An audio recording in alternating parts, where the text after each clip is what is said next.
সৃষ্টির মাঝে শ্রেষ্ঠার খোঁজ। তারেক একদিন খুব ক্লান্ত মনে গ্রামের পাশে হাঁটতে বের হয়।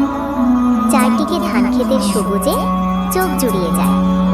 নরম বাতাসে তাল গাছ দুলছে, আর দূরের নীল আকাশে কয়েকটা পাখি উড়ছে।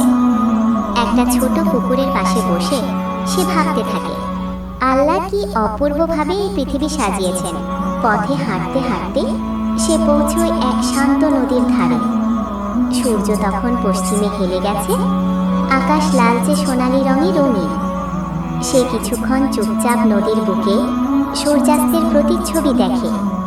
তারপর আল্লাহর কুদরতের কথা মনে করে বলল, সুবহানাল্লাহ। পথটা তাকে নিয়ে যায় একটি ঘন সবুজ জঙ্গলের ভেতর।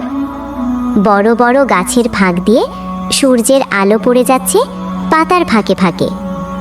মনে হয় যেন আকাশ থেকে রহমতের আলো ঝরছে। সবুজ ঘাসের ওপর বসে তারেক 2 রাকাত সালাত আদায় করে। শেষে সে এক পাহাড়ি পথ ধরে উঠে যায় একটু ওপরে। তারপর সে চোখ বন্ধ করে দোয়া করে, হে আল্লাহ, আপনি যেমন এই প্রকৃতি সুন্দর করে সাজিয়েছেন, আমার অন্তরকেও এমনই ঈমান ও নূরের আলোয় সাজিয়ে দিন। শেষ কথা, প্রকৃতি শুধু দেখার জিনিস না, এটা আমাদের চিন্তার দাওয়াত দেয়, যেন আমরা স্রষ্টাকে চিনতে পারি তার সৃষ্টির ভেতর দিয়ে।